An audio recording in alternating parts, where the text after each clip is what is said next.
मैं अपूर्वा, आप देख रहे हैं इंडिया टीवी न्यूज। आइए नजर डालते हैं आज की कुछ खास खबर की ओर। राष्ट्रीय राजपूत करणी सेना के विजय कृष्ण और दिनेश सिंह ने राजद के वरिष्ठ नेता अब्दुल बारी सिद्दीकी के अमर्यादित टिप्पणी को लेकर देखिए इंडिया टीवी न्यूज के लिए सहयोगी चंदन के साथ विशाल वैभव की विशेष रिपोर्ट। नमस्कार, आप देख रहे हैं इंडिया टीवी न्यूज और मैं हूँ विशाल वैभव। अभी जो है हमारे साथ राष्ट्रीय राजपूत करणी सेना के जो हैं विजय कृष्ण जी हैं, दिनेश कुमार सिंह जी हैं। और आपको हम बता दें कि जो ब्राह्मण और ठाकुर को जो लेकर बिहार में इन दिनों विवाद चल रहा है, वो विवाद लग रहा है कि थमने का नाम नहीं ले रहा है। कभी भारतीय जनता पार्टी से बयान निकल के आ रहे हैं, तो कभी राजद से बयान निकल के आ रहे हैं, और कभी जेडीयू से भी बयान निकल के आ रहे हैं। कोई गर्दन उतारने की बात कर रहा है, तो कोई जीभ खींचने की बात कर रहा है, तो कोई मनोज झा कोई विद्वान कहा जा रहा है। आप जैसे कि आपने देखा भी होगा कि पिछले कुछ दिनों पहले राजद सुप्रीमो लालू प्रसाद यादव ने मनोज झा को विद्वान बताया था और उनका बयान सही बताया था। तो आज हमारे साथ बात करने के लिए विजय कृष्ण जी हैं और दिनेश कुमार सिंह जी हैं।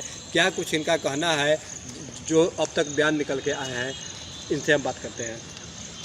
सर, जिस तरह से बयान सामने आ रहे हैं ठाकुर ब्राह्मण विवाद को लेकर, तो क्या कुछ कहेंगे इस बयान पर? और जैसे कि टूना पांडे हो या संजय सिंह जेडीयू से हो या तमाम नेतागण हो ठाकुर समाज के, वो खुला एक तरह से चैलेंज किए हुए हैं, क्या कहेंगे? हम तो कहेंगे कि टूना पांडे जी जो हैं वो कोई पॉलिटिकल व्यक्ति नहीं है, उनका तो आदमी नोटिस नहीं लेता है, कि फिर भी कहते हैं जो राजपूत पर वो बोले हैं तो राजपूतों का ही देन है कि पंडित जी को पूजा करते हैं या जो भी हैं। इसके चलते उनको इसके लिए बहुत जाति सूचक बात जो बोले हैं राजपूतों के, तो वो होश में रहें, वो हमरे अनुकंपा पर उजी रहे हैं। टूना पांडे जी जो हैं राजपूतों के रहमो करम पर हैं, इसलिए राष्ट्रीय राजपूत करणी सेना चेतावनी देती है कि ऐसा बयान से बचे, नहीं तो गति दुर्गति सब उनको जितना है सब हो जाएगा। राष्ट्रीय राजपूत करणी सेना बहुत तरह से उनको अति करती है। लेकिन इन सब के बावजूद राजद सुप्रीमो ने भी समर्थन किया मनोज झा का, और उन्होंने कहा कि उनके बातों को समझने की ज़रूरत है। मनोज झा एक बहुत ही विद्वान व्यक्ति हैं। मनोज झा विद्वान व्यक्ति हैं कि नहीं, वो अपना परिचय खुद दे दिए हैं। उससे बहुत सारा आवाम में नाराज़गी है, और ख़ास करके जो समाज है राजपूत समाज में बहुत उनका नाराज़गी है, और उनको ऐसा बयान नहीं देना चाहिए।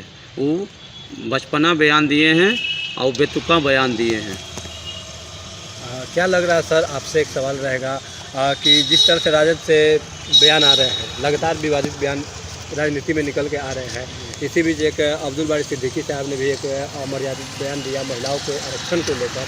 33% जो महिला आरक्षण को लाया गया बिल को, इसको लेकर उन्होंने एक विवादित बयान दिया कि लिपस्टिक वाली महिला या बॉब कट वाली महिलाओं को जो है आरक्षण का फ़ायदा मिलेगा। कितने सहमत हैं? देखिए, ये अब्दुल बारी सिद्दीकी जी का जो है ये बहुत ही दुर्भाग्यपूर्ण और निंदनीय बात है। महिलाओं को पर इस तरीके से कटाक्ष करना उनकी अपनी मानसिकता को प्रदर्शित करती है। और ये किस तरीके का बात वो बोले हैं, महिलाओं के बारे में इस तरीके से मर्यादित भाषा का प्रयोग करना बिल्कुल निंदनीय है, और इनको इस तरीके का बात नहीं बोलना चाहिए। अब पार्टी इस पर क्या स्टैंड लेती है? पार्टी का यही स्टैंड है कि महिलाओं का अगर इस तरीके से आप दुर्व्यवहार कर रहे हैं महिलाओं के साथ, तो ये अच्छी बात नहीं है। टूना पांडे जी का बयान को लेकर आप कैसे देखते हैं? ये टूना पांडे तो कोई है ही नहीं। टूना पांडे कौन है? टूना पांडे को आप कौन नहीं जानता है?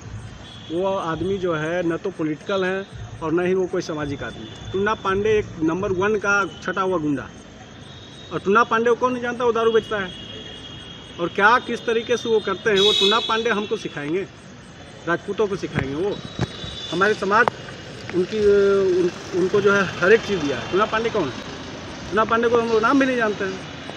वही टूना पांडे जो ट्रेन में उनको जो है महिला को छेड़खानी करने के अथी में वो पकड़ाए गए थे। तो टूना पांडे को हम लोग नहीं नोटिस करते हैं। वो अपने आप को नेता बनने की कोशिश में है कि हम झा जी के समाज को हम नेता बन जाएंगे, तो ऐसी कोई बात नहीं है। उनको हम लोग इतना नहीं लेते हैं। तो आज जो है राजद के प्रवक्ता शक्ति सिंह यादव ने यहाँ तक कह डाला है कि अगर आनंद मोहन को पार्टी में रहना है तो रहे, अन्यथा वो पार्टी छोड़ के जाएगा, वो ज़्यादा दिक्कत है। तो देखिए, अब शक्ति सिंह यादव का अपना बयान है। हमको राजपूत समाज को भी आपकी पार्टी की ज़रूरत नहीं है। हम अगर ज़रूरत नहीं है तो आप हटाइए सारे लोग को। जगदानंद बाबू को हटा दीजिए ना। आप क्यों नहीं आप निकाल रहे हैं? हमको जाने की ज़रूरत नहीं है, आप खुद हटा दीजिए। तो आपकी अगर इस तरीके का मंशा है तो राजपूत समाज इससे बहुत ही आहत होती है कि आप किसी को भी आप बोल रहे हैं कि आप हमारे पार्टी से चले जाएं, ये अच्छी बात नहीं है। अब उनके जो लालू जी और सुप्रीमो हैं, तेजस्वी जी हैं, उस पर खुद संज्ञान लेंगे। किस तरीके का बात है तो आने वाले चुनाव में हम लोग दिखाएंगे अपनी शक्ति को। 24 में चुनाव है, 25 में चुनाव है, बिल्कुल शक्ति दिखाएंगे। हमारे पास वोट का अधिकार है, आप कुछ भी बोलते रहिए, हम वहाँ पे वोटिंग कर देंगे आपके, तो फिर आपको समझ में आ जाएगा राजपूतों की ताकत कितनी है। क्या लगता है सर, अगर आनंद मोहन राजद छोड़ के आते हैं, वहाँ से निकलते हैं, तो कितना इसका असर पड़ेगा बिहार की राजनीति में? जिस प्रकार से पिछले चुनाव में आपको लोकसभा 14 में खाता भी नहीं खुला था, वही हाल होने वाला है 24 में। उनका खाता भी यहाँ नहीं खुलेगा लोकसभा में। चूँकि शक्ति सिंह यादव ने बोल दिया, स्पष्ट कर दिया है कि आनंद मोहन के पार्टी में रहने या नहीं रहने से कोई फर्क राजद उनको नहीं पड़ने वाला है। तो इसके पहले जो चुनाव लोकसभा का हुआ था, आगामी चुनाव में लोकसभा में खाता भी नहीं खुलने जा रहा है। तो इस बार मतलब बिहार की राजनीति काफ़ी प्रभावित होगी। काफ़ी प्रभावित होगी। और इस बार जो है राष्ट्रीय राजपूत कर्ण सेना इस बयानों से जैसे इससे टारगेट किया जा रहा है राजपूतों को, तो जन जन तक आंदोलन चलाएगी। तो जैसा कि देखा, हमारे साथ विजय कृष्ण और दिनेश कुमार सिंह हैं राष्ट्रीय राजपूत कर्णी सेना के, और इनका स्पष्ट कहना है कि जिस तरह से ये जो है विवाद जैसे जैसे अगर बढ़ रहा है, अगर विवाद नहीं सुलझता है तो आगे जो है राष्ट्रीय राजपूत कर्णी सेना जो है जन जन तक लोगों तक बात को पहुंचाते हुए आंदोलन करेगी। और कहीं ना कहीं राजनीति में इसका सीधा असर पड़ेगा अगर आनंद मोहन या किसी भी जो है समाज का अपमान किया जाता है। तो तमाम खबरों के लिए बने रहिए इंडिया टीवी न्यूज़ के साथ। कैमरा पर्सन चंदन के साथ विशाल वैभव, पटना। ताज़ा खबरों से जुड़े रहने के लिए हमारे चैनल को सब्सक्राइब करें और बेल आइकन को दबाना ना भूलें, ताकि हर खबर की नोटिफिकेशन आपको मिलती रहे।